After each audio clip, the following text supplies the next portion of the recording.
My name is Robert Bezo. I am the founder of Plastic Bottle Village in Bocas del Toro, Panama. Right now, we'd like to thank our friend Daniel Connell that came and helped us here in Bocas del Toro. We had a problem at the village with the signal of internet, and he came up and made some dish out of plywood and wire mesh and whatever was handy, and we now are able to catch our internet signal. So here at Plastic Bottle Village, what we're trying to do is to reuse plastic bottle from the island. We have a lot of tourists coming to the island, and each tourist drink 1 or 2 or 3 drinks per day. So we end up with over 1 million bottles a year on the island. We have no place to get rid of it. So I started to building we're using Plastic Bottle Village, as you can see behind me. We are 1 year old. I started this project in August 2015. During that first year, we developed a system to be able to do some sort of a Lego block. We're making a rebar cage, and inside that rebar cage, we have a wire mesh cage that we put inside, and we put the plastic bottle inside, and we are able to keep them trapped inside those cages. And we attach those cages one to the other and finally weld them together to make a structure. And that structure later will be covered with concrete, a layer of concrete outside, a layer of concrete inside. You will not see the bottle. Because the bottle are trapped between the two skins of concrete, they are very useful because they become an insulator. When the sun eats up the part of the cement, the wall outside, it cannot cross the 7 inches of bottle, the air inside the bottle, and the inside wall is very cool, like 17 degrees difference from the inside and outside. So you don't need an air conditioner. The idea is to build an international training center here in Bocas del Toro, where we could receive people from different parts of the world. Mostly we hope to get from developing countries which have a lot of bottles, which need a lot of housing or shelters, and we would like to train them to build the way we build. We would like them to leave Bocas del Toro, go back to their country and train other people and show other people how to get rid of these plastic bottles. So the dish wasn't really something that was like a project itself. I was in New Zealand working on a greenhouse project in the community where my father lives, in a very remote part of New Zealand. And so we needed the internet to work on that project. So we borrowed this mobile USB internet dongle from a guy who lived there as well, and then drove around the property with me leaning out the window of the car with the dongle with a frying pan, like a wok, as a reflector dish, plugged into my laptop. I managed to get enough signal to see that we could connect with a better reflector. So then just drew up a design for that in my CAD package, and worked out that small cell chicken wire would be would be a small enough mesh size to reflect the signal as a solid surface. But all the cuts that we did with that first version, we didn't think we had a jigsaw, so all of those cuts were done with that, which took hours and killed about 4 of us.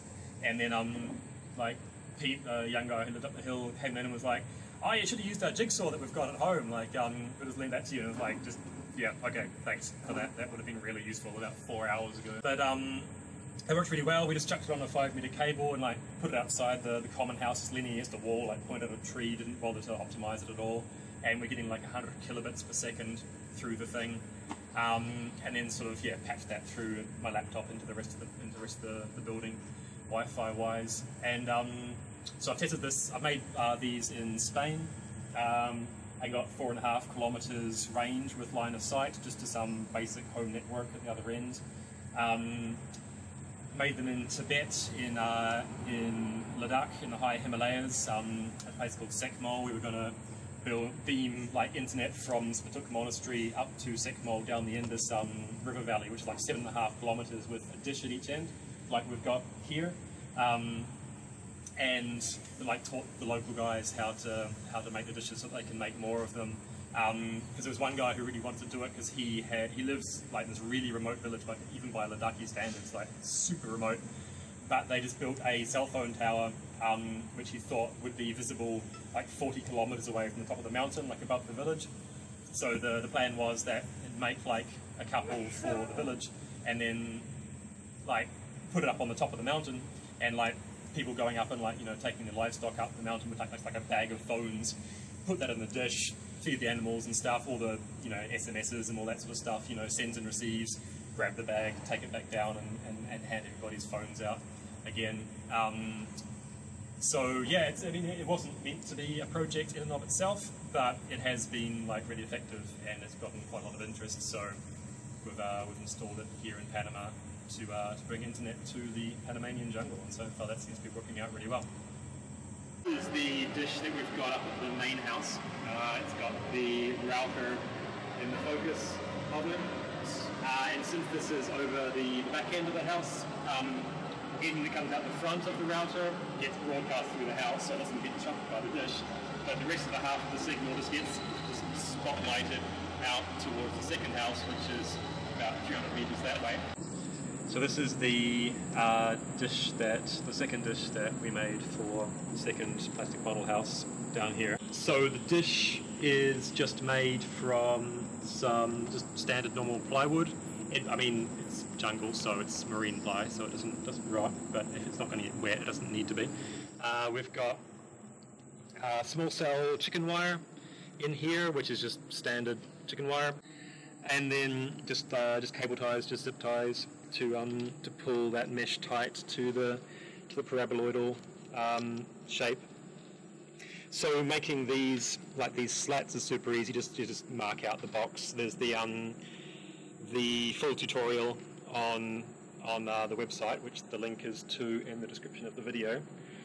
To get the parabolic curve, I just, as is sort of spelled out in the tutorial, just hang like a light chain of a fixed length between 2 points, and that'll hang in a catenary curve, which at this kind of focus is very, very similar to a parabola. So, and then you spray paint over that chain, and then jigsaw out the the shadow that it leaves, and that's it pretty much. So both of these dishes took me about 1 day to make the frame, but that's like an easy day, and then another easy day to get the mesh.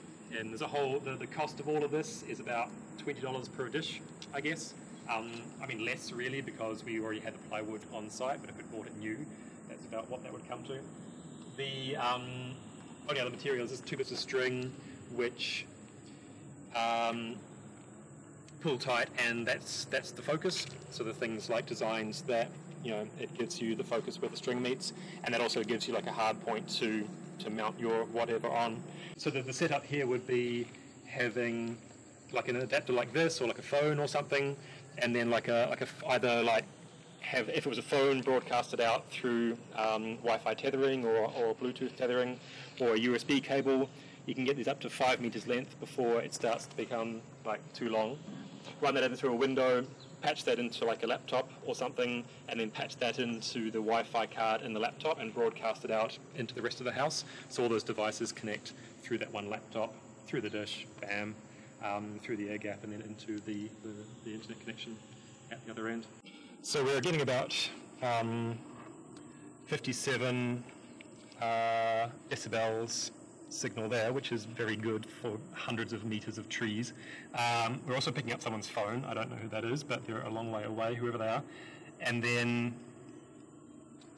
we've got a good enough connection that, you know, can load Facebook pretty much as quickly as if this was like in the house with the router. Like the speed that's going is pretty much the speed of the internet connection, like because it's a little bit dodgy into the top house as it is.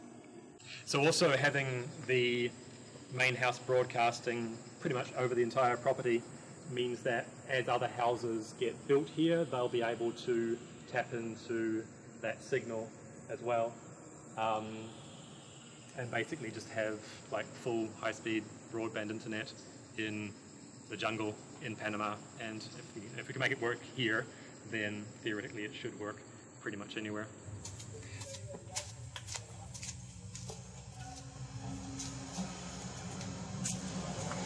Now come and see, we are building a castle. This castle has 2 levels plus a terrace on top. This castle will use about 30,000 bottles. 30,000 bottles that will, for sure, not go in the sea, will not be buried on this island, will be there for hundreds of years. This will be a barbecue.